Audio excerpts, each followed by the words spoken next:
हम्म।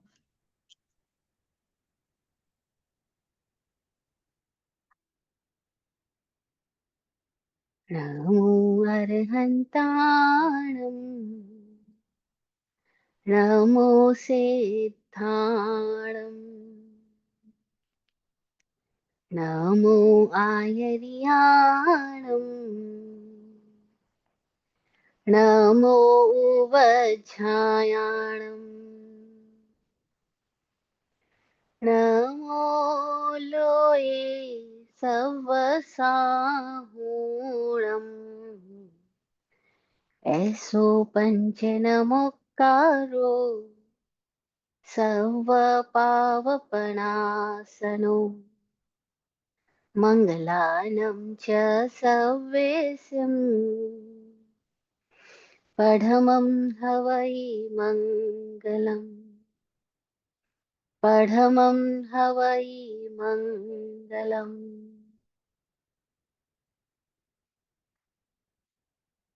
आदिनाथ शिव आदि जिनेश्वर ऋषभनाथ भगवान तेरी महिमा हो न बखान तेरी महिमा हो न बखान।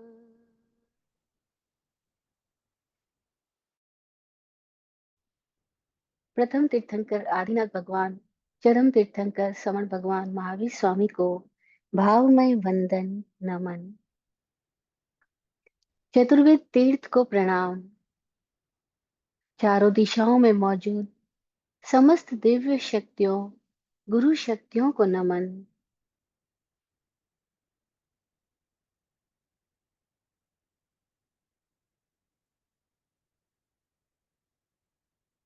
सिद्धा सिद्धिं मम दिशन्तु सिद्धा सिद्धिं मम दिशन्तु सिद्धा सिद्धिं मम दिशन्तु।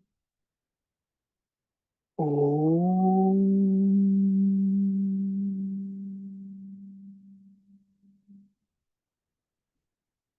ओम।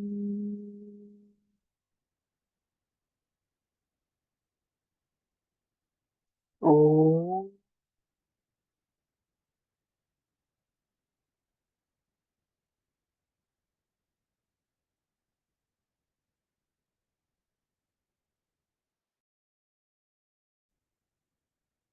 दृष्टिदाता, बोधि प्रदाता सदगुरुदेव विराट गुरु जी स्वामी विकास जी को सतत नमन। वाचक उमा स्वाति जी की प्रज्ञा को प्रणाम। तत्वार्थ अधिगम सूत्र मोक्ष शास्त्र को प्रणाम।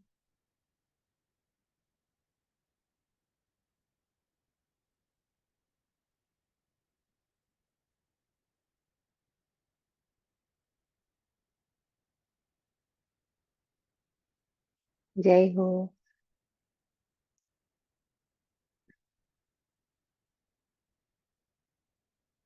हर जीव सुखी रहना चाहता है। हर जीव अपना प्रभावित क्षेत्र बढ़ाना चाहता है। ज्यादा से ज्यादा उसका प्रभाव व्याप्त हो, उसका इंप्रेशन फैले, उससे लोग अट्रैक्ट हो। हर जीव अपना आ, वातावरण स्ट्रॉन्ग बनाना चाहता है, शुद्ध बनाना चाहता है। वो चाहता है कि वो इस जीवन में प्राप्त सुखों को ज्यादा से ज्यादा तरीके से भोग सके। इंद्रियों का सुख, उसकी संवेदनाएं उसकी काफी अच्छी हो, ताकि वो मजा ले सके। जैसे हम खाते हैं तो हम चाहते हैं हमको टेस्ट आए। हम सुनते हैं तो हमें लगता है हम प्रॉपर सुने, अच्छा सुने, बढ़िया सुने, एकदम म्यूजिकल सुने। हम इंद्रिय के हर सुख के लिए एकदम स्ट्रांगली डिजायर्ड फुल होते हैं। एकदम अच्छे से सुनाई पड़े, अच्छे से दिखाई पड़े, अच्छे से चलना आए, अच्छे से जीना आए, हर भोगोपभोग में अच्छे से कर पाऊं, बढ़िया कपड़े पहन पाऊं, बढ़िया लेविश जिंदगी जी पाऊं। तो हम लोग अपना सुख बढ़ाना चाहते हैं, प्रभाव बढ़ाना चाहते हैं, अपनी आयु बढ़ाना चाहते हैं, अपनी स्थिति बढ़ाना चाहते हैं। अपनी चमक बढ़ाना चाहते हैं, द्युति बढ़ाना चाहते हैं, अपनी इंद्रियों की विशुद्धि चाहते हैं, और अपनी इंटेलेक्ट लेवल भी बढ़ाना चाहते हैं, अपना अवधि ज्ञान का विषय भी बढ़ाना चाहते हैं, कि मैं देख सकूं, मैं जान सकूं, दूर की बातें समझ सकूं, मेरे पास अच्छी से अच्छी सब राइट इंफॉर्मेशन ठीक टाइम पे मुझे अवेलेबल हो जाए, और मैं उन इंफॉर्मेशंस का प्रोसेस करके उनको अच्छी तरीके से यूज में ला सकूं। तो everyone wants all these type of things. सूत्र कहता है मोक्ष शास्त्र का ही चौथा अध्ययन, कि देवलोकों के अंदर, देवताओं के अंदर, जैसे जैसे देवताओं की स्तर बढ़ता जाता है, देवों का स्तर बढ़ता जाता है, उनका पहले देवलोक से दूसरे, सेकंड रिल्म में, सेकंड से थर्ड रिल्म में, थर्ड से फोर्थ रिल्म में, जैसे जैसे वो 12th रिल्म तक आ रहे हैं, उसके भी ऊपर चढ़ रहे हैं, तो जैसे जैसे इन देवताओं का लेवल्स बढ़ता जा रहा है, वैसे वैसे उनका सुख बढ़ता जाता है, उनका प्लेजर बढ़ता जाता है, उनका प्रभाव क्षेत्र बढ़ता जाता है, उनकी स्थिति बढ़ती जाती है, व्यक्तिगत तौर पे भी उनकी उम्र बढ़ती है, और जातिगत तौर पे भी उनकी उम्र बढ़ी हुई होती है। जैसे हम देखते हैं यहाँ पे कई सारे इंसान हैं जिनके level, age level, average age level 50 है, तो कई सारे एरिया ऐसे हैं जहाँ एवरेज एज लेवल ही 80 है, और कई सारे ऐसे एरियाज भी है जहाँ एवरेज एज लेवल 100 120 है। लोग इतनी बड़ी उम्र तक बड़ी आसानी से जी लेते हैं। मैं एक इंसान से मिली जो 99 ईयर्स का था, और वो एकदम एक्टिव, और हमें जमीन दिखाने के लिए लेके जा रहा था कि आप आश्रम के लिए ये जमीन देख सकते हो।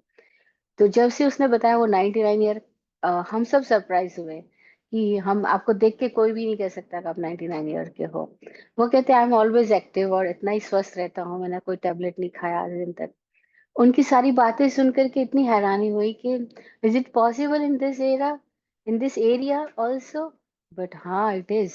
ऐसे लोग भी हैं महाराष्ट्र के अंदर। मैं उस व्यक्ति को जो मिली महाराष्ट्र में मिली, पूना के पास। तो ऐसे लोग हैं, बहुत सारे हैं जो 80 90 ईयर्स तक बड़े मजे से अपनी सारी खेती संभाल रहे हैं, अपनी शॉप चला रहे हैं, अपना घर संभाल रहे हैं, सोसाइटी में एक्टिव है। तो लोग अपनी उम्र बढ़ाना चाहते हैं, और जैसे जैसे देवलोकों का रिल्म ऊपर बढ़ रहा है, वैसे वैसे ही सारी चीजें उनके अंदर बढ़ती जा रही है। अब ये कोई और नहीं है, पहले समझना, देवलोक कोई और नहीं, हम लोग हैं। क्योंकि आदमी मरा और ऊपर पहुंचा, तो यमदूत ने बोला कि अब कैसा रहा आपका देवलोक का सफर। तो आदमी बोला मैं देवलोक से नहीं आया, मैं तो धरती लोक से आया हूँ, अब मुझे देवलोक में भेज दीजिए। तो यमदूत बोला तुम पागल हो, तुम्हें देवलोक में ही भेजा गया था, तुम देवलोक से ही आ रहे हो, अब तुम कहाँ जाओगे वो इस पे डिपेंड करता है कि तुम देवलोक में कैसे रहे हो। वो बोले लेकिन मैं तो इंसानों के बीच में था, मनुष्य लोक में था। बोले यही तो भ्रम है, सब लोग ये मान लेते हैं कि हम इंसानों के बीच में, हम इंसान है। अरे भाई, तुम्हें हमने जिस प्लेनेट पे भेजा था वो सबसे ज्यादा हेवनली प्लेनेट है, ये अर्थ सबसे ज्यादा हेवनली प्लेनेट है।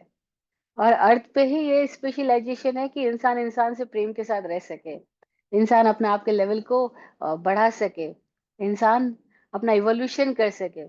तो वो एक्चुअल में तो वो है हेवनली लेवल। ये हेवन जो तुम्हें यहाँ भेजा जाएगा वो तो उसका इंप्रेशन होगा जब तुम उसमें हेवनली रहे कि नहीं रहे। वो बोले ओ शेट, मैं तो भूल ही गया कि मैं देवलोक में था। बोले इससे बढ़िया क्या होगा, तुमको खाने के लिए इतने अच्छे फल मिल रहे थे, इतनी अच्छी हवाएं मिल रही थी, सूर्योदय सूर्यास्त देखने के लिए मिल रहे थे, तुम यहाँ से बैठे, धरती से बैठे, दूर चांद तारों को ऐसे देख रहे थे जैसे कोई टीवी स्क्रीन के ऊपर देख रहा हो। इतने मजे से तुम जिंदगी जी रहे हो, तुम कह रहे तुम हेवन से नहीं आए हो। अरे तुम्हें हेवन में ही तो भेजा गया था। तो पहले हम ये समझ ले कि हम जिस अर्थ प्लेनेट पर है वो सबसे ज्यादा हेवनली प्लेनेट है।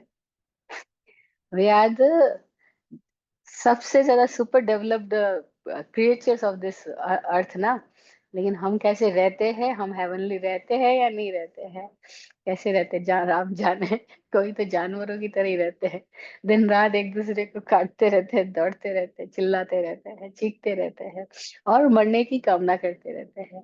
लेकिन कुछ लोग हैं जो एकदम मजे से जिंदगी जीते हैं। तो पहले हम ये समझ ले कि we are in the heaven. कल ही स्वामी जी को कोई बोल रहे थे आप मर के देवलोक में जाओगे, बोले पागल है क्या, मैं तो जी देवलोक में रहा हूँ, मैं क्यों मर के देवलोक में जाऊंगा। मैं तो यही जी रहा हूँ, यही स्वर्ग में ही जी रहा हूँ, यहाँ देवलोक में ही जी रहा हूँ ऑलरेडी। यहाँ पे सब कुछ तो अवेलेबल है हमारे पास में, केवल हम अपनी मान्यताओं की वजह से, कंडीशनिंग्स की वजह से, अपने दिमाग के अंदर हमने इतनी सारी कंडीशनिंग डाल ली, इसकी वजह से हम सिकुड़ जाते हैं, संकुचित हो जाते हैं। हम अपने आप को बांट लेते हैं, हम अपने आप को अलग थलग कर लेते हैं। इतना सुख हमारे सामने आता है, लेकिन हम ही अपने आप को सिकोड़ लेते हैं। नहीं नहीं नहीं नहीं, ये नहीं, ये गलत है, ये गलत है। हमको सुख के साथ पाप की कंडीशनिंग धार्मिक लोगों ने इतनी ज्यादा कर दी है कि अगर हम कोई भी सुख ले रहे थे तो हमारे दिमाग का सेकंड स्थान बोल रहा होता है, नहीं नहीं, मैं पाप कर रहा हूँ, मैं गलत कर रहा हूँ। हम खाने का सुख ले सकते हैं, हम जीने का सुख ले सकते हैं, हम पहनने का सुख ले सकते हैं, हम घूमने का सुख ले सकते हैं, हम हर जगह सुखी जी सकते हैं। लेकिन हर जगह सुखी जीने से पहले हमारे दिमाग में भर दिया जाता है, खाने में पाप है, चलने में पाप है, बोलने में पाप है, घूमने में पाप है, अच्छे कपड़े खरीदने में पाप है, सामान लाने में पाप है। हमको हर जगह इतना भर दिया गया, तो अब हम हर जगह पर क्या हो गए?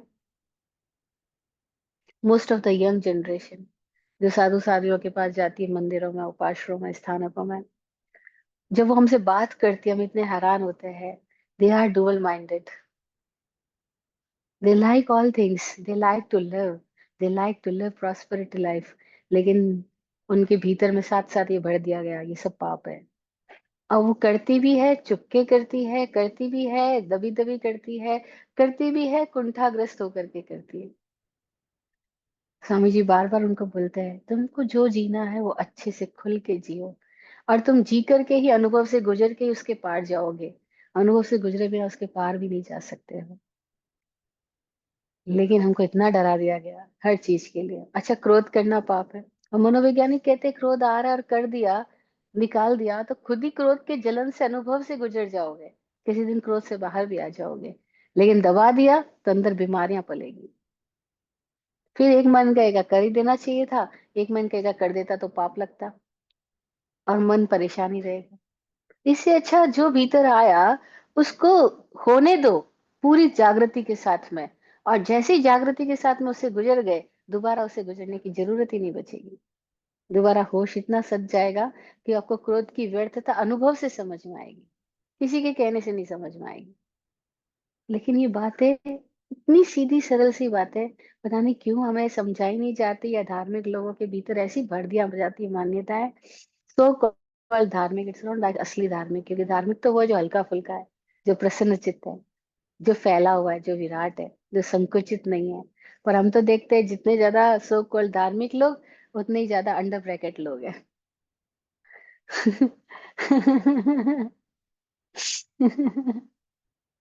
उतने ही ज्यादा सीमित हो गए, सिकुड़े हुए लोग हो गए ये लोग। ये लोगों को हर चीज में बस एक ही चीज नजर आती है, मैं गलत कर रहा हूँ, कुछ तो भी पाप हो रहा है, कुछ तो भी ठीक नहीं हो रहा है। तो कैसे हम खुद को समझ सकेंगे, संभाल सकेंगे, ये बात हमारे लिए बहुत जरूरी है। तो सूत्र क्या कह रहा है, जिसको हमने लास्ट सेशन में किया था, कि जैसे जैसे देवलोकों का स्तर बढ़ता जाता है, वैसे वैसे उनका सुख, प्रभाव, द्युति, लिप्सा विशुद्धि, इंद्रिय विशुद्धि और अवधि ज्ञान की विशुद्धि का स्तर भी बढ़ता जाता है। पर उनकी कुछ चीजें उनकी कम होती जाती है। वैसा वर्षा है इस दुनिया में, जब हम कुछ पा रहे हैं कुछ खो भी रहे हैं, कुछ बढ़ रहा है तो कुछ घट भी रहा है, कुछ वर्धमान है तो कुछ हीयमान भी है।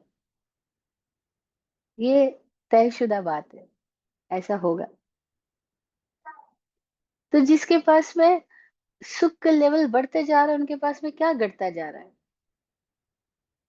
जिसके पास में आंतरिक चमक बढ़ रही है, आंतरिक वैभव बढ़ रहा है, ऐश्वर्य बढ़ रहा है, इंटेलेक्ट बढ़ रहा है, अवधि ज्ञान का विषय बढ़ रहा है, इंद्रियों का विषय बढ़ रहा है, उनके पास क्या घट रहा है? उनकी गति कम हो गई। क्यों गति कम हो गई? आप देखो, जो आदमी को पैसे कमाने हैं, बहुत लालसा है, बहुत जरूरत है, वो दिन रात दौड़ भाग कर रहा है। और जो आदमी पैसे वाला है, वो अपनी चेयर पे बैठा है।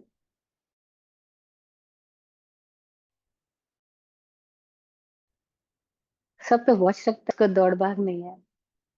धनवान हो गया, अंदर में सुखी हो गया, उसके भीतर एक अलग ही तरह का एक स्थिरता आती है।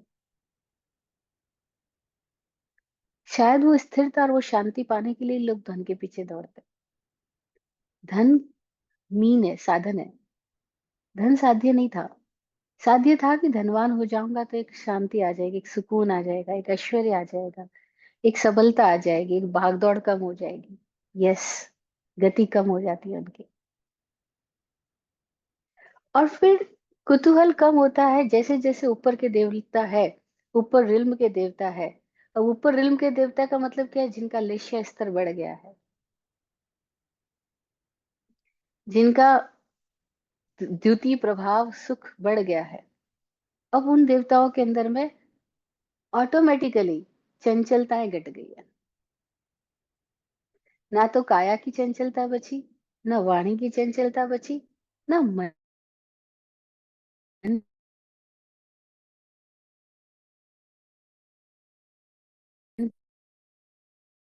की चंचलता बची। पहुंच जाते हैं सुरों के पास, भवनपति वानवेंतर पहुंच जाएंगे पहले दूसरे देवलोगों के पास में। कभी घूमना है, कभी लड़ना है, कभी झगड़ना है, कभी मनोरंजन करना है, कभी दोस्ती निभाना है, कभी दुश्मनी करना है, कुछ भी करना है। पहले दूसरे तीसरे देवलोक तक के देवताओं में भी थोड़ी बेचैनी है।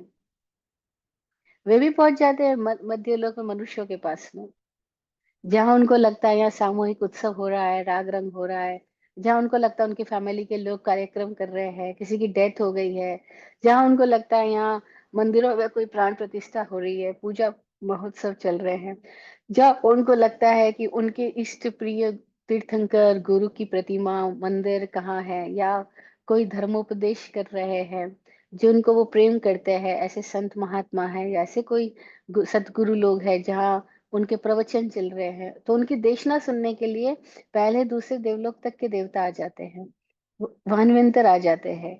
ये लोग आ जाते हैं क्योंकि इनको यहाँ से जुड़ाव है, लगाव है। इनको वहां पे बेचैनी है, जहाँ है वहां कुतूहलता है अभी, तो उनकी नजर नीचे रहती है। वो नीचे आने की कोशिश करते हैं और किसी किसी रूप में आ भी जाते हैं, रूप बदल करके। वैक्री शरीर है उनके पास में, तो वे रूप बदल करके इंसानों के पास में पहुंच जाते हैं। सबको दिखाई नहीं पड़ते, कोई हर एक नहीं देख सकता है, कोई एक लोग ही उनको देख पाते हैं। और जो देख लेते हैं वो समझ पाते हैं कि क्यों आए हैं। अथवा कोई लोग तो भुलाते भी है, आह्वान भी करते हैं।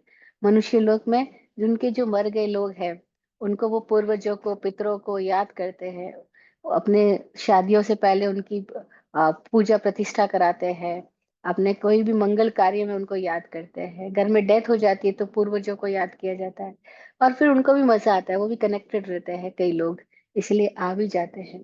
तो उनमें थोड़ी बेचैनी है, खलबली है, तो वो पास्ट से भी कनेक्शन बनाए रखना चाहते हैं, पसंद करते हैं, और वो चाहते हैं कि लोग उनकी पूजा करें।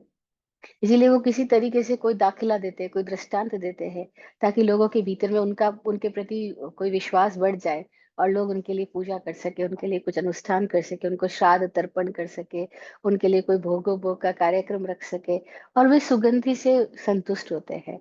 इसीलिए लोग उनके लिए यज्ञ श्राद्ध तर्पण सुगंधी धूप दीप कौतुक मंगल प्रायश्चित लोग करते हैं यहाँ पे, क्योंकि लोगों को लगता है कि हमारे पूर्वज इन सबसे खुश होंगे, और पूर्वज खुश होते हैं अगर वो कनेक्टेड रहना चाहते हैं तो ये भी बड़ी अजीबोगरीब घटनाएं हैं। पहले बहुत मनुष्य देवताओं के साथ बहुत आसानी से कनेक्ट रहते थे, बहुत आसानी से। आज ये थोड़ा कम हो गया, क्योंकि आज हर कोई अपने घर वालों के साथ ही कनेक्ट नहीं है, जिनके साथ रह रहा है वही कनेक्ट नहीं है। आज दुनिया सारी बंद हो गई एक मुट्ठी में, एक मोबाइल में। और जिनके पास मोबाइल है उनको कुछ और चाहिए नहीं, और जिनको मोबाइल मिल गया अब उनको किसी की पड़ी नहीं। तो आज की दुनिया डिफरेंट हो गई है। आज की दुनिया में देवलोकों के साथ में संपर्क बड़ा आसान नहीं रहा, और देवता लोग भी तड़पते हैं, तरसते हैं, अगर तो उनको भी लगता है कि वो जिनसे कनेक्ट करना चाहते हैं उनसे कनेक्ट कैसे करें, उनसे बात ही कैसे करें, उनको दृष्टांत भी कैसे दें, क्योंकि तो मुश्किल हो गई। आदमी का जीवन ही पूरा अस्त व्यस्त हो चुका है। तो कोई है जिनकी भीतर कौतूहल कम हो गया है, तो फर्स्ट सेकंड थर्ड रिल्म से ऊपर के देवता जो है, उनमें कौतूहल घट गया। उनके पास सामर्थ्य तो इतनी है कि वो गति करना चाहे तो देवलोक से मध्यलोक में भी आ सके, और नरक में तीसरे नरक तक, मतलब सातवीं नरक तक भी जा सके।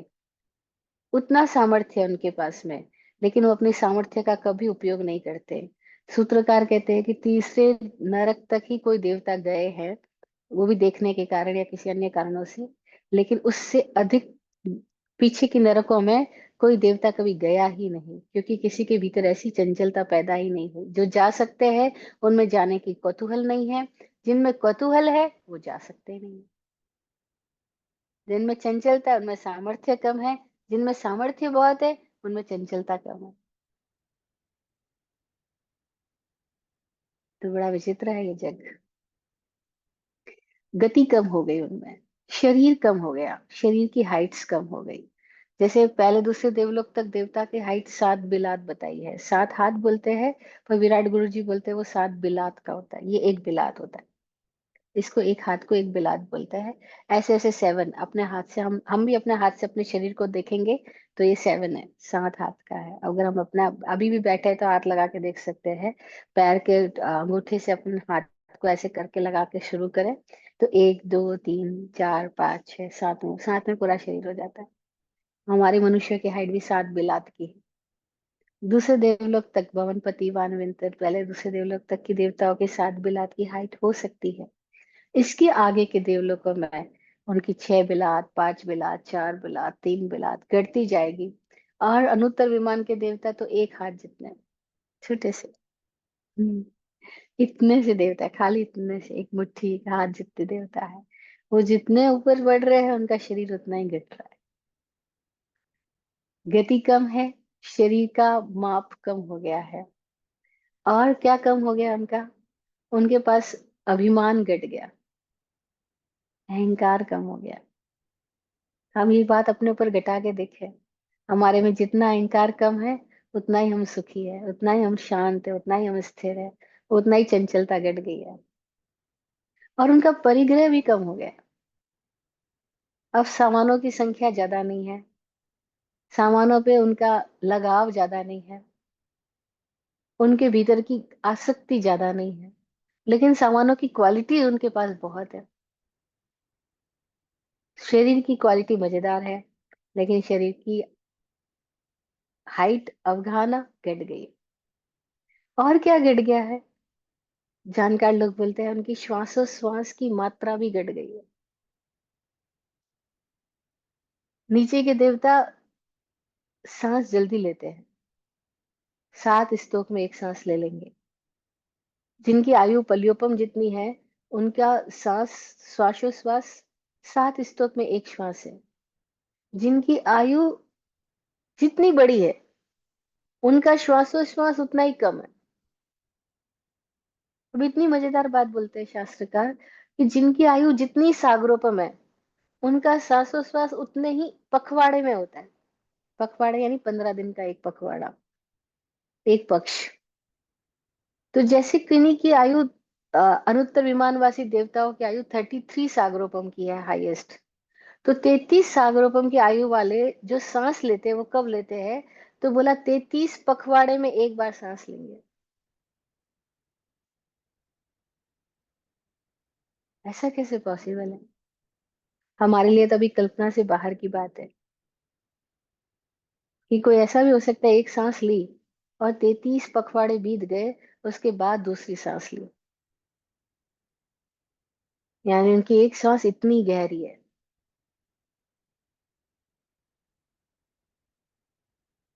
वो श्वास के साथ जो प्राण वायु उनके द्वारा ग्रहण की गई है, जो प्राण ग्रहण किए गए, वो प्राण इतने गहन है, इतने गंभीर है और पूरे शरीर की रचना में इस तरीके से व्याप्त हो गए हैं कि दोबारा उनको उस प्राणों को खींचने के लिए जरूरत ही नहीं पड़ेगी, 33 पखवाड़े बीत जाएंगे तब तक के। एक बात। दूसरी बात, 33 पखवाड़े हमारे कालमान के अनुसार है, उनके लिए तो वो 33 पखवाड़ा नहीं, उनके लिए तो अगला पल है। हम अपनी टाइम स्केल से देखेंगे तो ये 33 पक्ष बीत गए हैं, लेकिन उनकी टाइम स्केल से जहां वो रह रहे हैं, उनके लिए वो अगला पल ही है बस। क्योंकि टाइम स्पान सब जगह का अलग अलग है, टाइम रिलेटिव है। हमको लग रहा है 33 सागरों पर हम कितनी बड़ी घटना है, लेकिन उनके लिए वो उतना ही है जैसे कि हमारे यहाँ 100 वर्ष है, उनके वो 100 वर्ष उतना ही है। उनका टाइम स्पान डिफरेंट है, टाइम स्केल डिफरेंट है। तो हम अपने टाइम स्केल से देखें तो इतनी लंबी देर के बाद वो एक सांस ले रहे हैं, लेकिन उनके लिए वो एक ही घटना है कि वो उनको लग रहा है वो अगला पल ही ले रहे हैं। उनका क्षण, उनका पल डिफरेंट हो गया है, हमारा क्षण, हमारा पल डिफरेंट है। Time is always relative. देखो हम दुखी होते हैं तो हम कितनी सांस लेते हैं, हमारी सांस कैसी जोर जोर से आती है, हमारे कैसी सांस में गर्म हवा हो जाती है। हमारे आसपास बैठे लोग भी समझ पाएंगे, परेशान है, बेचैन है, कोई शरीर में कोई वेदना है, कोई दुख है, इनकी सांस देखो। जब हम स्वस्थ है, हमारे शरीर में बेचैनी एकदम घट गई है, हमारा भोजन पानी संतुलित है, तो हमारी सांस तब देखो। हम सुख में है तो हमारी सांस कैसी होती है, रिदमिक होती है, शांत होती है। एक सांस और दूसरे सांस के बीच में उतावली नहीं होती, सांस पूरी भी आती है।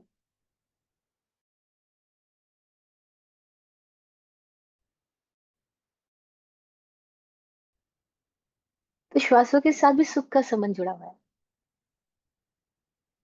क्योंकि जैसे जैसे उसकी श्वास शांत होती है वो सुख फील करता है। जैसे जैसे उसकी श्वास रिदमिक होती है, होशपूर्ण होती है, जागृत होती है, वैसे वैसे उसकी श्वासोश्वास के साथ में उसके भीतर में एक अलग ही तरह का म्यूजिक, एक अलग ही तरह की कामनेस, कूलनेस बढ़ जाती है। इसीलिए अनुभवी लोगों ने कहा सुखी होना है तो श्वास को साध लो, और इससे बड़ी कोई साधना नहीं है, इससे बड़ा कोई सुख नहीं है। स्वामी जी को एक बार कोई पूछ रहा था तो स्वामी जी बोले, जब सांस लेने में इतना मजा आए तो दूसरे मजे की कौन परवाह करे। वो कहते हैं इतना अमूल्य चीज हम सबको मिली हुई है, इतना अमूल्य सुख सबको मिला हुआ है, लेकिन चूंकि ये इस सुख के लिए हम एफर्टलेस है, हमें कुछ करना नहीं पड़ रहा है, तो हम इस सुख के प्रति अवेयर ही नहीं है। ये एफर्टलेसली सुख अवेलेबल है और एवरी टाइम अवेलेबल है, और बिना किसी कीमत के, बिना किसी मूल्य चुकाए हुए अवेलेबल है। तो हमें इस सुख का कोई अनुभव ही नहीं, इस सुख का कोई अहोभाव ही नहीं, इस सुख का कोई मजा ही नहीं है। हम ये सुख ही नहीं ले पा रहे जो सुख की हर वक्त अवेलेबल है। तो जब उनके मुंह से ये वाक्य निकला कि जब श्वास लेने में इतना मजा है तो दूसरी बात का क्या सोचे, अरे मैं तो हैरान हो गई। हम मजा ढूंढते हैं अच्छे दोस्तों में, अच्छे कपड़ों में, अच्छी शॉपिंग में, इसमें उसमें सब में, और वो कहते हैं मजा ही हो रहा है, श्वास में इतना मजा आ रहा है, श्वास में इतना सुख हो रहा है, इतना मजा हो रहा है। वाह, काश हम भी उस स्थिति में आ जाए कि हमें अपने श्वास में इतना मजा आने लग जाए। तो कहेंगे फिर किसी और कंपनी की जरूरत ही नहीं है, अपनी श्वास अपनी सबसे अच्छी कंपनी है, क्योंकि ये जीवन से लेके मृत्यु पर्यंत साथ है। जब ये कंपनी छूटी तो फिर सारी कंपनी गई। लेकिन अपने हम अपनी श्वास की कंपनी में खुश नहीं है, और उनको ऊंचे रिल्म के देवता बोला गया है जो अपनी श्वास की कंपनी में खुश है। उनकी श्वास ही इतनी मजेदार हो गई है, उनका प्राण ही इतना मजेदार हो गया है, उनको किसी और की आवश्यकता नहीं। इसलिए बोलते हैं परिग्रह घट गया, अभिमान घट गया। अभिमान का संबंध भी किसी और के साथ होता है ना, वहां किसी और की आवश्यकता ही नहीं, सब अहम इंद्र है, सब अपने में इंद्र है, सब अपने में मजे में। वो लोग तो कल्पातीत है, कल्प भी नहीं है, कोई बड़ा नहीं, कोई छोटा नहीं, कोई व्यवस्था नहीं, कोई सरकार नहीं, कोई शासक नहीं, कोई शासक नहीं। कल्पना ग्रह से जगत की, all are equal, all are Ahmendra.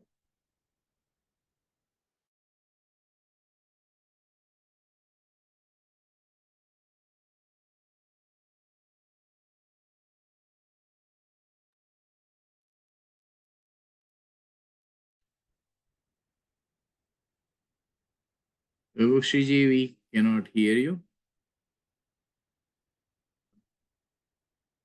Please.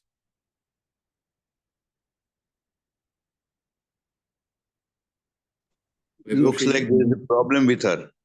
Yeah, there's some network issue. Yeah, she's logging in again. It sounds like she just dropped off.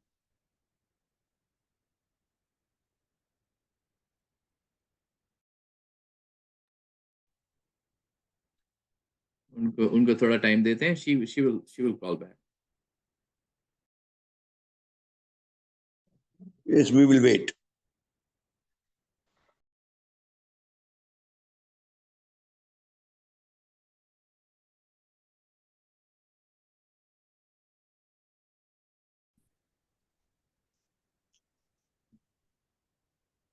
तो हम बात कर रहे हैं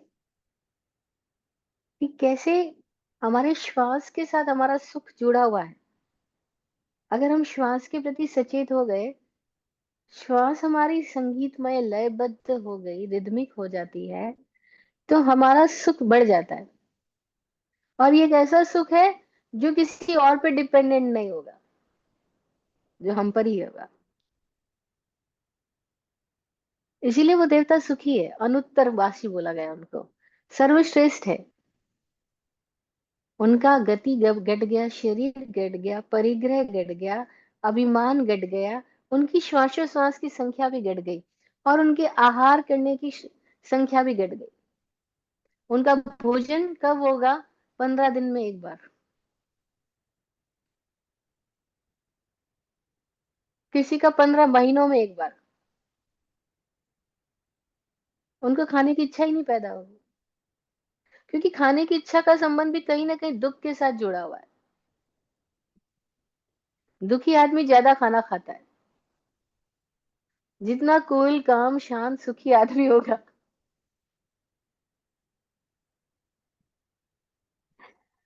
उतना ही उसकी खाने की क्वांटिटी घट जाएगी.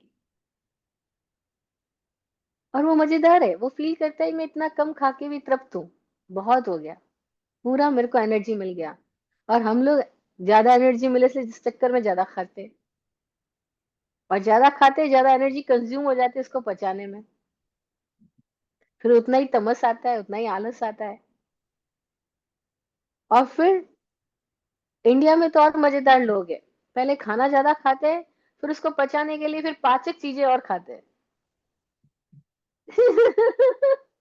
फिर चूरन, सौंफ, अजवाइन सब कुछ खाएंगे उसको पचाने के लिए.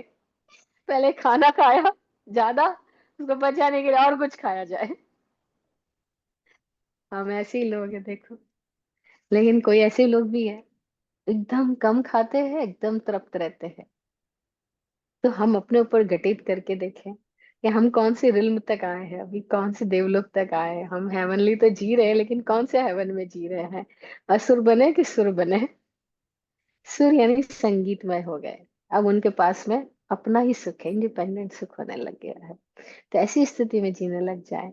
तो लास्ट सेशन में हमने ये सूत्र किया था, 22 और 23 सूत्र था ना, 21 और 22 सूत्र था नंबर का, 4th चैप्टर का, कि गति शरीर परिग्रह अभिमान तो हीना. गति शरीर और परिग्रह और अभिमान से वो हीन हो जाते हैं, श्वास से भी हीन हो जाते हैं, और भोजन से भी हीन हो जाते हैं. लेकिन सुख, प्रभाव, द्युति, क्लेशा, इंद्रिय विशुद्धि, अवधि ज्ञान विशुद्धि में अधिक हो जाते हैं, विशिष्ट हो जाते हैं. तो कुछ बोलों में वो विशिष्ट हो जाते हैं, कुछ बोलों में घट जाते हैं, जैसे जैसे ऊपरी रिल्म के देवता होते हैं. अगला सूत्र 23rd सूत्र क्या कहता है? द्वित्रिश पीत पद्म शुक्ल लेश्या द्वित्रि शेषेषु. ये 23rd सूत्र कह रहा है कि लेश्या, इनमें लेश्या कौन कौन सी होती है? तो बोल रहे हैं पीत, पद्म, शुक्ल लेश्या, द्वि, त्रि, शेषेषु. दूसरे देवलोक तक पीत लेश्या होती है, तेजो लेश्या अधिकता में पाई जाती है दूसरे देवलोक तक. यानी उसके पहले की भवनपति, वानविंतर, उस सब के अंदर चारों लेश्याएं हैं. कृष्ण लेश्या, नील लेश्या, कापोत लेश्या भी है, और तेजो लेश्या भी है.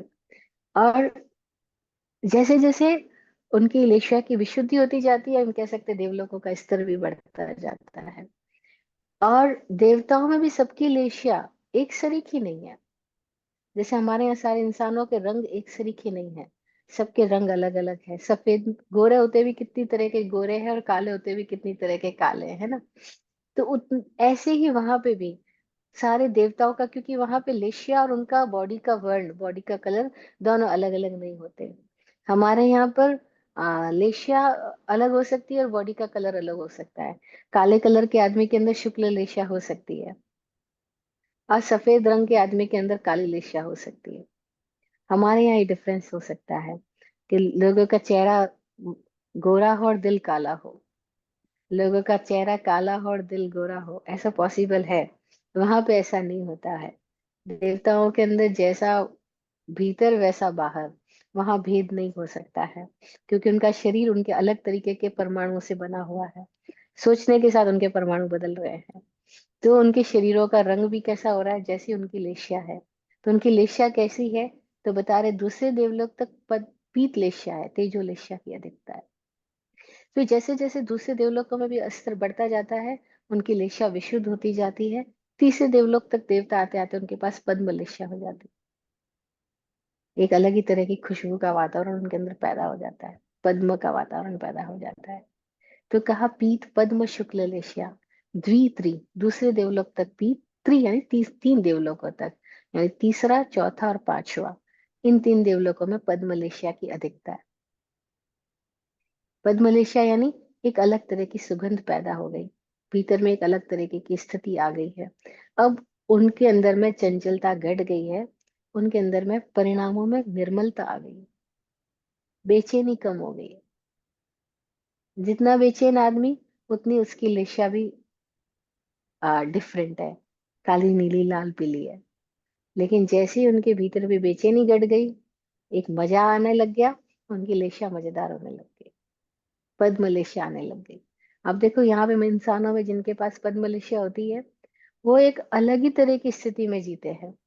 उनको किसी की पड़ी नहीं होती, कोई परवाह नहीं होती, वो अपने बादशाह होने लग जाते। तो उनके पास आके लोगों को मजा आता है, उनके पास सो के बैठ के रह करके एक अलग ही तरह की मादकता छाने लगती है, एक अलग ही तरह का नशा आने लगता है। तो वे लोग बोलते भी है, कई लोग, जैसे मैं स्वामी जी को सुनती हूँ, वो कहते हैं बार बार, मैं तो अपने शराब के नशे में हूँ, और असली शराब है, बाहर की कोई शराब नहीं है, मैं अपने नशे में हूँ। जैसे जगजीत सिंह गाते हैं ना, ठुकराओ चाहे मुझको प्यार करो, मैं नशे में हूँ, जो चाहे मेरे यार करो, मैं नशे में हूँ। तो स्वामी जी भी ऐसे ही है, वो ऐसी को जीते हैं। वो कहते हैं भाई हम तो शराब पिए, हम पागल लोग हैं, हम समझदार है ही नहीं, इसलिए हमसे समझदारी की उम्मीद भी मत करो। वो कहते हम अपने नशे में है। वो कहते हैं लोगों को कि अगर ये नशा तुम्हें करना आ जाए, बाहर का सब नशा अपने आप से फीका पड़ जाएगा, अपने आप से छूट जाएगा, छुड़ाने से कभी नहीं छूटेगा। लेकिन एक अंदर भी नशा पैदा होता है, हमारे अंदर ही फैक्ट्री है, जब चाहे तो उस फैक्ट्री को ऑन करते हैं और अपने नशे में चले जाते हैं। अब ये क्या नशा है, ये पद्म नशा, शुक्ल नशा का नशा है, ये भीतर श्वास का नशा है। वो कहते हैं श्वास में इतना मजा है, कोई और मजे की कौन सोचे, सांस लेने में इतना मजा है। हमने कभी सांस लिया ही नहीं मजे के साथ में, हमने श्वास लेने का मजा कभी जाना ही नहीं। जैसे हम लोग चाय पीते हैं, लेकिन कोई लोग ऐसे भी है जो चाय का मजा लेते हैं, जो चाय को ध्यान बना देते हैं, जो चाय से जिनकी तारी लग जाती है, चाय से जिनके भीतर खुमारी चढ़ जाती है, जो चाय के साथ रिदमिक होकर के उन्होंने मेडिटेशन का प्रयोग ही बना लिया, चाय के साथ मेडिटेशन। अब बताओ, कोई ऐसे भी लोग हैं जो चाय को मेडिटेशन बना लेते हैं, कोई ऐसे लोग हैं जो चाय को बीमारी समझ के पीते हैं। हमारे ऊपर डिपेंड करता है, साधन साधन है, हम उसको कैसे बना लेते हैं, किस लेवल पर ले जाते हैं, ये हमारे लेवल पे डिपेंड करता है। तो कोई पद्मलेशा वाले जीव है तीसरे चौथे पांचवें देवलोकों में, उनमें पद्मलेशा की अधिकता पाई जाती है, इसे अधिकता की वजह से उनको पद्मलेशा बोला। उनके विशुद्धि का स्तर निरंतर धीरे धीरे बढ़ता हुआ होता है, इसीलिए और ऊपर के जाओ छठे देवलोक से, तो उनके पास शुक्ल लेशा, उनके परमाणु और शुभ्र हो गए, और मजेदार हो गए, और चमकीले हो गए, और व्यवस्थित हो गए, और उनका ऑरा मंडल एकदम विशुद्ध होने लग गया है। इसीलिए उनका सुख बढ़ गया, क्योंकि सुख का संबंध कहीं बाहर से नहीं है, सुख का संबंध हमारे अंदर के वातावरण से। हम अपने भीतर के वातावरण को ऐसा बना सकते हैं कि हम एकदम नशे में, अपने मजे में आ जाए। तो कहा ऊपर के देवलोक को का क्या मजा है, उनकी लेस्या भी विशुद्ध हो गई। कितनी विशुद्ध हो गई? बोले शुक्ल लेस्या। इसके आगे कोई शब्द नहीं दे सकते हैं। कोई लोग परम शुक्ल बोल देते हैं, इसका मतलब इतना ही है कि शुक्ल लेस्या में भी एक मजेदार स्थिति हो गई। डिग्रीज तो सबकी अलग अलग है, उनकी डिग्रीज को इतनी मजेदार हो गई तो उनको परम शुक्ल बोल दिया। यानी उत्तर विमानवासी देवता परम शुक्ल यानी अपने में इतने लीन हो गए, इतने मस्त हो गए, इतने श्वेत शुभ पुद्गलों से आच्छादित है वो। उनसे छू करके जो पुद्गल जाता भी है उनके पास में, जो परमाणु मौजूद भी होते हैं उनके श्वास के साथ में, वो सब मजेदार हो जाते हैं। गंदे हाथ में कपड़ा रखोगे तो कपड़ा भी गंदा हो जाएगा, और स्वच्छ हाथ में कपड़ा होगा, कपड़ा भी साफ रहेगा। तो कपड़े का कलर हमारे हाथ से प्रभावित हो रहा है, बस वैसा वर्षा भी है। तो हमसे परमाणु, परमाणुओं से हम। तो लेशा क्या है? हमारे से जो भाव निकला उसका प्रभाव जो पैदा हुआ उसको लेशा बोला गया। हमारे भाव से जो परमाणुओं पे प्रभाव पैदा हुआ, हमारे चारों ओर के परमाणुओं में, हमारे चारों ओर के इलेक्ट्रोमैग्नेटिक फील्ड में, बस उसको लेशा बोला गया है। तो हमारे भावों का प्रभावी है वो, प्रभावित क्षेत्र है हमारा। तो हमारा प्रभावित क्षेत्र हमसे भावित हुआ है। और हम कैसे भावित है वो हम जानते हैं कि हम कैसे भावित है। हम सद्भावित है या हम दुर्भावित है। हम प्रेम से भरे हैं या हम शिकायतों से भरे हैं। हम आनंद से भरे हुए हैं या हम दुख से भरे हुए हैं, ये हम ही जानते हैं। तो जैसा हमारा भाव है वैसे ही हमारा प्रभावित क्षेत्र है, हमारा प्रभाव है। और इसीलिए वैसी लेशा है हमारी। तो लेशा को समझना है, खुद को समझते जाए, खुद का वातावरण कैसा है, मेरे भीतर का वातावरण कैसा है। और मेरे भीतर भीतर का वातावरण अच्छा है तो मैं एक टूटी फूटी झोपड़ी में भी मजा कर रहा हूँ, क्योंकि फिर झोपड़ी से कोई प्रयोजन ही नहीं है। और मेरे भीतर का वातावरण खराब है तो मैं 5 स्टार होटल में बैठ करके भी झगड़ा फसाद ही कर रहा हूँ। मैं सुंदर से सुंदर सोफे पे बैठ कर भी टेंशन ही कर रहा हूँ। हम अपने आप को देखते जाए। सूत्र केवल आईना है खुद को देखने के लिए। देवलोकों का वर्णन देवताओं के लिए नहीं सुन रहे, हम अपने लिए सुन रहे हैं कि हम किस रेंज पे खड़े हैं, और हमारे अंदर क्या चीज घट जाती है, क्या चीज बढ़ जाती है, तो हमारा स्तर कैसा बन जाता है। हम अपने आप को जांचने के लिए सबको सुन रहे हैं। वरना प्रश्न पैदा होगा हमें देवताओं से क्या, अरे भाई देवता और हम अलग अलग नहीं है, हम ही देवता है। इसलिए हमें अपने आप से प्रयोजन है ना। तो हम देखें खुद कहाँ पर है, हमारी लेशा कैसी है। तो सूत्र कहता है पीत पद्म शुक्ल लेशा द्वि त्रि शेषेषु। शेषेषु यानी तीन के बाद, यानी छठे देवलोक के बाद के सारे देवताओं के पास में शुक्ल लेशा है। अगला सूत्र 24वां सूत्र क्या कहता है? 24वां सूत्र कहता है प्राक ग्रैवय केभ्य कल्पः। नौ ग्रैवय से पहले तक कल्प है। ये बात हम पहले भी कर चुके हैं कि कल्प कहाँ तक है, कल्पोपन्न कल्पातीत, ये सूत्र पहले आ चुका था कि कल्प वहां तक है जहां तक 12 देवलोक है। उसके आगे नौ ग्रैवय आते हैं, नौ ग्रैवय कल्पातीत है। उसके आगे अनुत्तर विमान आते हैं, वो भी कल्पातीत है। ग्रैवय यानी ग्रीवा के स्थान पर मौजूद देवता, अनुत्तर विमान यानी मुख के स्थान पर, मुख मस्तिष्क के स्थान पर मौजूद देवता। वैमानिक यानी यहाँ छाती और धड़ के बीच में, मतलब धड़ से सीने के बीच के देवता। भवनपति हमने पहले भी बात की थी, जो मूलाधार के आसपास है, शक्ति केंद्र के आसपास रहने वाले भवनवासी देवता। वानवेंतर इन दोनों के मध्य में, नाभि के पास में, नाभि के आजू बाजू में रहने वाले देवता। ज्योतिष देवता उनकी भी हमने बात की थी, वो भी नाभि और इस धड़ के बीच में, ये हृदय के साथ जुड़ा हुआ है जिनका हिस्सा। कैसे सब हमारे शरीर में ही सारा लोक मौजूद है, ऊर्ध्वलोक, मध्यलोक, अधोलोक, और कोई नहीं, हमारा ये शरीर है। यद पिंडे तद ब्रह्मांडे, जो कुछ इस ब्रह्मांड में वो कुछ इस पिंड में है। जो कुछ इस पिंड में है, वो कुछ इस ब्रह्मांड में है। हमारे भीतर की प्राण ऊर्जा अलग अलग स्थानों को जब छूती है, अलग अलग दिव्य शक्तियों को जागृत करती है। 33 दिव्य शक्तियां तो है ही। अवधि ज्ञान से कुछ लोगों ने इसमें 38 की संख्या भी जानी है। 38 तक की दिव्य शक्तियों को पहचाना है। 33 तक में तो वो कोटि बताई गई है, उसके आगे कोटि नहीं बताई गई है। वो यही कह रहे हैं, प्राग ग्रेवय केभ्य कल्पा।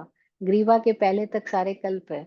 ग्रीवा से ऊपर चढ़ोगे, विशुद्धि चक्र में आ जाओगे, फिर सहस्त्रार चक्र तक आते आते कोई कल्प नहीं है, कोई मर्यादा नहीं है, कोई भेद विभेद नहीं है, कोई विभाग नहीं, कोई डिविजन्स नहीं है।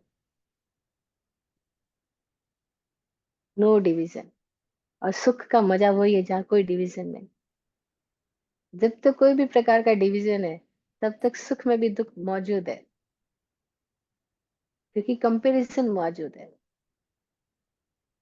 जहाँ कंपेयर ही नहीं कर सकते, नो डिवीजन, वहां सुख है। इसलिए उसको परम सुख बोला, परम शुक्ल लेशिया बोला। तो प्राग ग्रेवय केभ्य कल्पा। ग्रीवा से पहले तक कल्प है, ग्रीवा के बाद फिर कोई कल्प नहीं।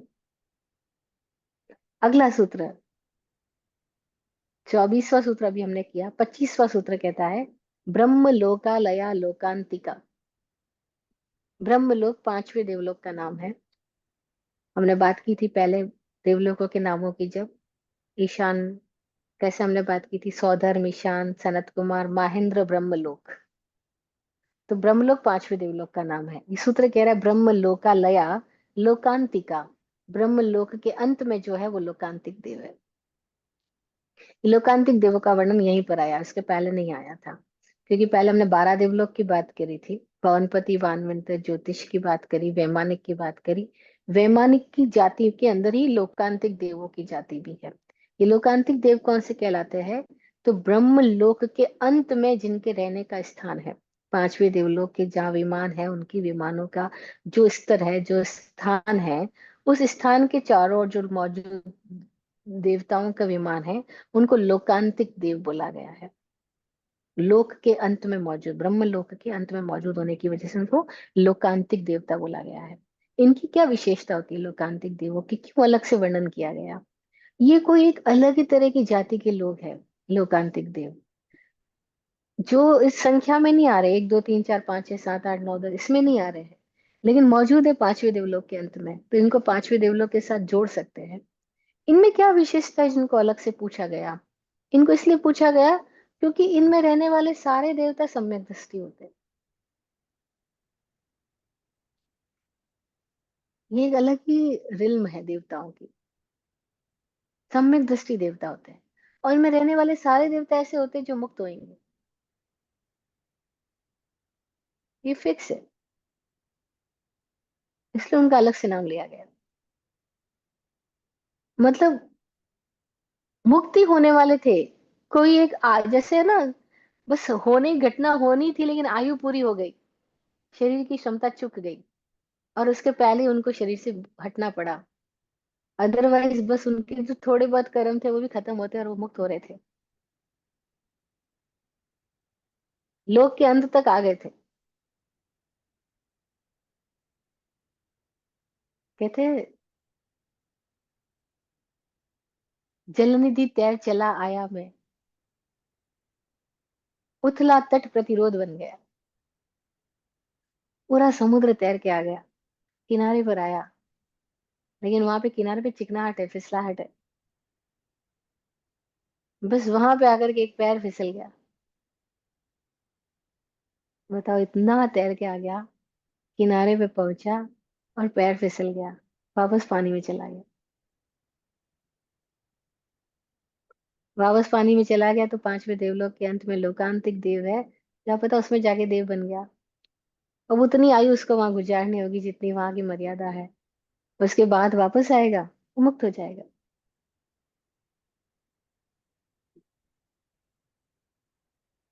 तो जलनिधि तैर चला आया मैं, उथला तट प्रतिरोध बन गया। हिमगिरी लांग चला आया मैं, लघु कंकर अवरोध बन गया।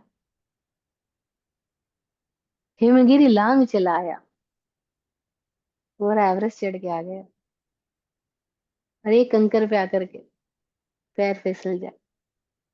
एक कांटा आके पैर में चुभ जाए, बस अंतिम स्थिति से पहले कुछ घटना वैसी हो जाती है कभी कभी। बहुत प्यारी, जिसने ये कविता लिखी होगी, मुझे तो जब पढ़ी थी मुझे इतनी मजेदार लगी कि कैसे जलनिधि तय चला आया, मैं उथला तट प्रतिरोध बन गया, हिमगिरी लांग चला आया, मैं लघु कंकर अवरोध बन गया, क्षण का साहस केवल संशय, अगर मूल में जीवित है भय। एक क्षण का साहस, एक संशय अंदर कहीं रह गया, अगर मूल में जीवित है भय, अगर जरा सा भी भय बाकी बच गया तो आदमी की यात्रा कहाँ अटक जाती है। इसलिए हमने ईस्ट को जब पूजा तो बोला नमो जिनाणम जीय भयानम। हमने एक ही शब्द दिया उनको, वो ज्ञानी जिन्होंने भय जीत लिया उनको नमस्कार है। वो जिनेश्वर है, वो तीर्थंकर है, वो महाविदय है, वो मुक्त है, वो परमात्मा है। जिनकी परिभाषा में हमने क्या शब्द दिया, जिनके विशेषण में हमने क्या शब्द दिया, कि नमो जिनाणम जीय भयानम, जो भय को जीत चुके उन जिनको नमस्कार। अद्भुत बात, इतनी अद्भुत बात। और भय है यानी शंका है, और वो डाउट जरा सा किसी पे भी, हमके अपने आप पर है तो दूसरे पर भी होगा, और दूसरे पर है तो अपने आप पर भी है। संशय का संबंध दोहरा है, किसी पे भी संशय है यानी खुद पे है, और खुद पे है यानी दूसरे पे भी है। इसलिए शंका की गांठ से जो मुक्त हो जाए वो मुक्त है। और शंका इतनी गहरी में, कितने कितने कारणों से, कितने कितने रूपों में हमारे भीतर शंका मौजूद है। और शंका हमको छेद छेद किए जाती है, छलनी की तरह छिद्र छिद्र बनाई जाती है हमारे अंदर। शंका चित्त को कभी बेचैनी से मुक्त होने ही नहीं देती है।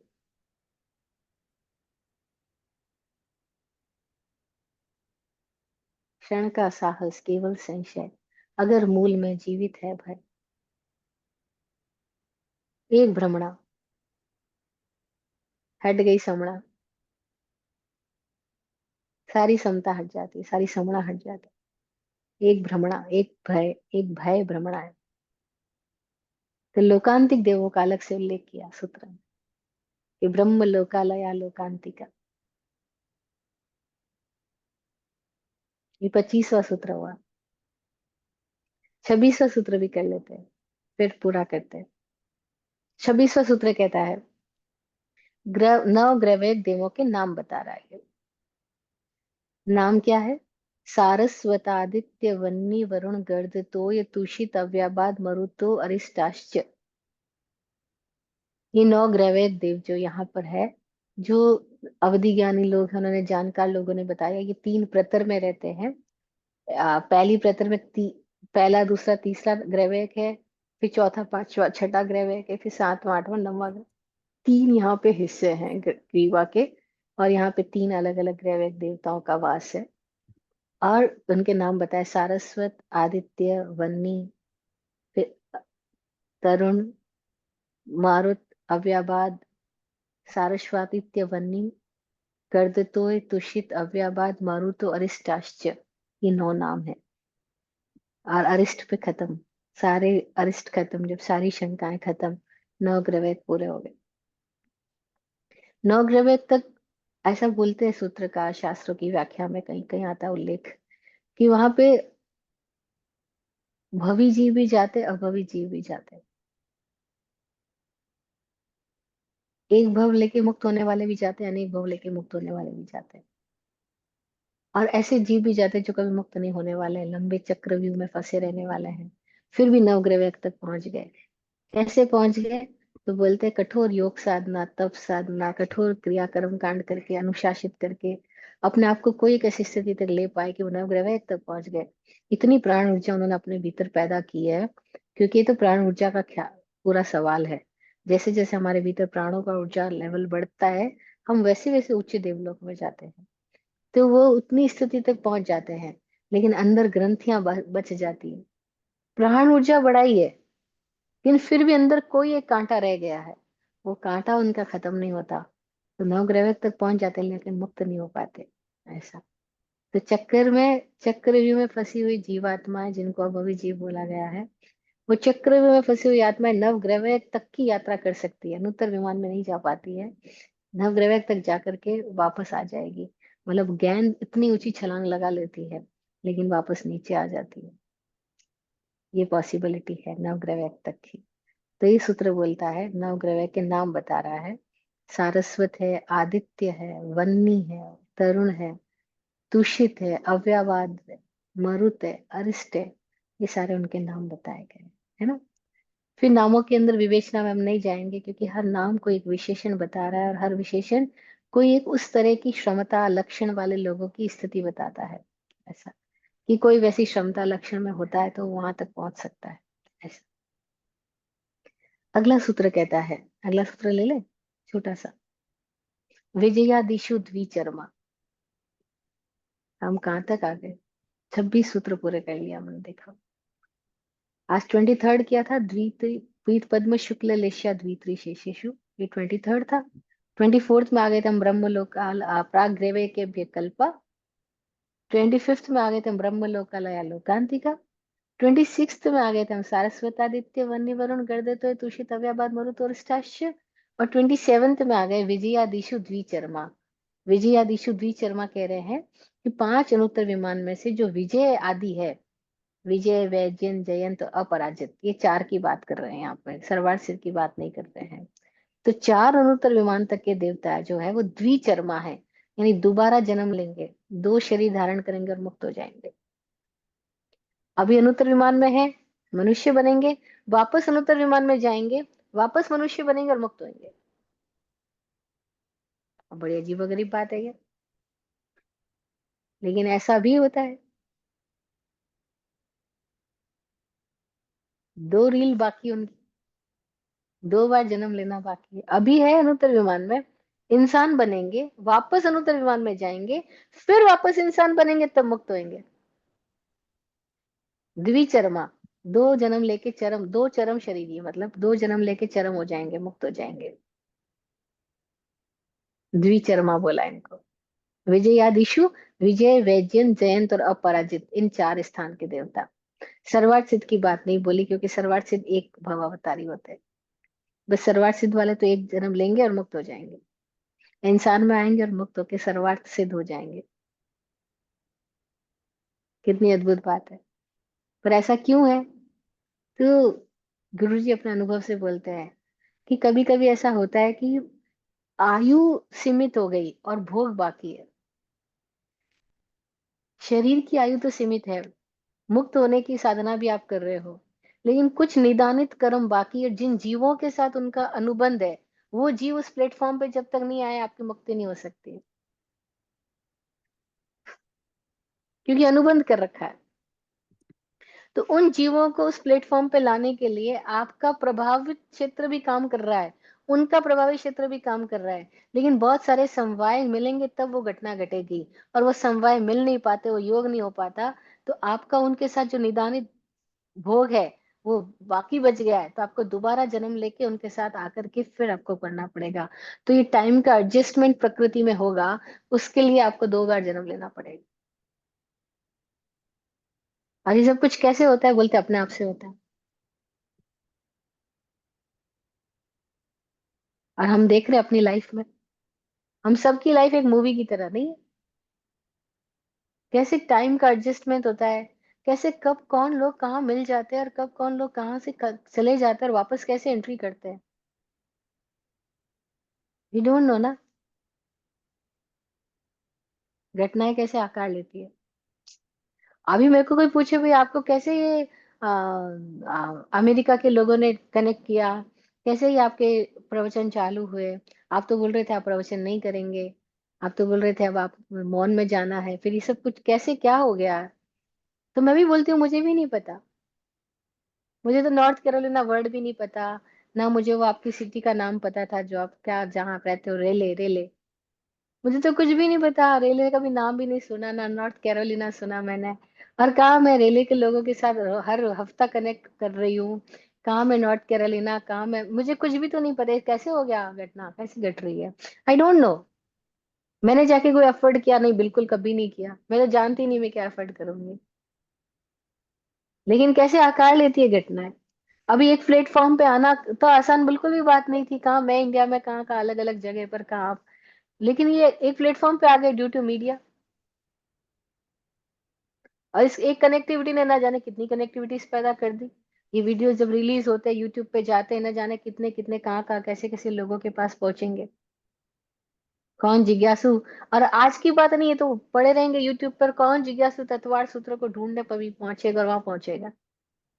आसान बात भी नहीं है तत्वार सूत्र, पहले तो सुनने की रुचि किसी में पैदा हुई है, आसान बात नहीं है। और फिर वो कोई इस वीडियो को सर्च करते हुए यहाँ तक पहुंचे और उसको समझ में आने लग जाए कि जब मैं देवता की बात करूँ तो कोई और की बात नहीं कर रहा हूँ, खुद की बात कर रहा हूँ। जब मैं नरक की बात करूँ किसी और की बात नहीं कर, खुद की बात कर रहा हूँ। मेरे ही भीतर नरक है, मेरे ही भीतर स्वर्ग।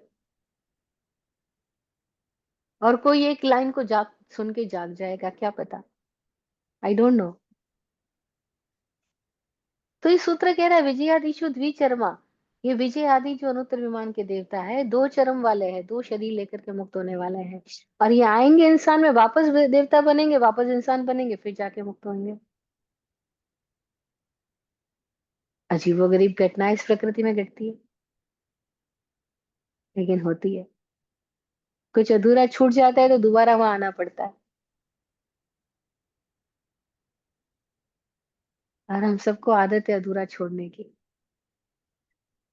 कई लोगों को आदत होती है, मेरी भी पुरानी आदत थी। पानी पीऊंगी तो एक घूंट छोड़ देती थी। मैंने एक दिन खुद से पूछा, मैं रोज एक घूंट क्यों छोड़ती हूँ, किसके लिए छोड़ती हूँ। पूरा करो, अधूरा ना छोड़ना, दोबारा आना पड़ेगा। खाना खाते हैं लोग एक आध कौर छोड़ देते हैं, पीछे का थोड़ा सा जूठा छोड़ेंगे। वो थोड़ा सा जूठा उनको छोड़ने की जिनकी आदत हो गई ना, हमेशा ही कुछ ऐसा होएगा कि थोड़ा सा एक्स्ट्रा होएगा, जूठा छोड़ेंगे। ना ना ना ना, कुछ अधूरा मत करो, जो करना है पूरा कर लिया, खत्म हुई बात। जैसे दोबारा आना पड़ेगा। सूत्र कह रहा है विजय आदि शुद्ध विचरमा। ये दोबारा आ जाते हैं। निदानित भोग ऐसे होते हैं जिनकी वजह से इनको आना पड़ता है। और एक प्लेटफॉर्म पे वो लोग नहीं मिले, वो स्थिति नहीं मिली, वो ऋणानुबंध पूरा नहीं हुआ, तो उसका वेट करना पड़ता है उनको, इंतजार करना पड़ता है। और हम देखें हमारी जिंदगी में कितना समय तो कितनी सारी स्थितियों के इंतजार में ही बीत गया।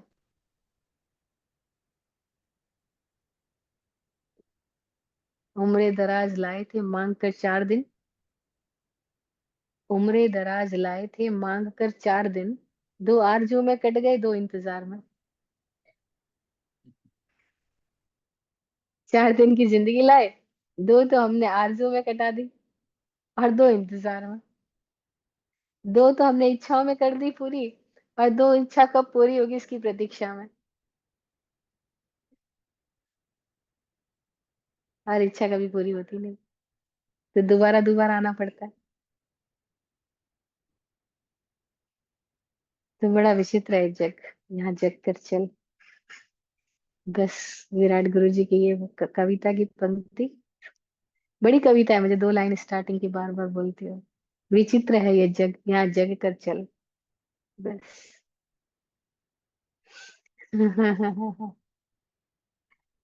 तो आज यहीं तक रखते हैं।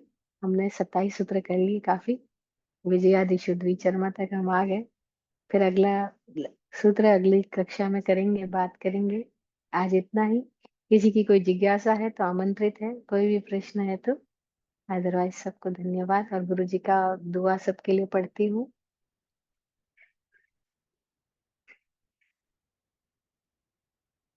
आप फूलो फलो, हो जिंदगी मखमल मुलायम। आपकी हर खुशी पे है हमारी जान सदके। दुआ करते हैं चुपचाप, दिल की थाप से हम। दुआ करते हैं चुपचाप, दिल की थाप से हम। रहे जाते नवाजे, हर घड़ी अरमान सबके। अमन और चैन से गुजरे आपका वक्त सारा। अमन और चैन से गुजरे आपका वक्त सारा। रुख पे खिलती रहे यूं रूह की मुस्कान खुल के। रुख पे खिलती रहे यूं रूह की मुस्कान खुल के। जय हो, जय हो, जय हो, सबका कल्याण हो।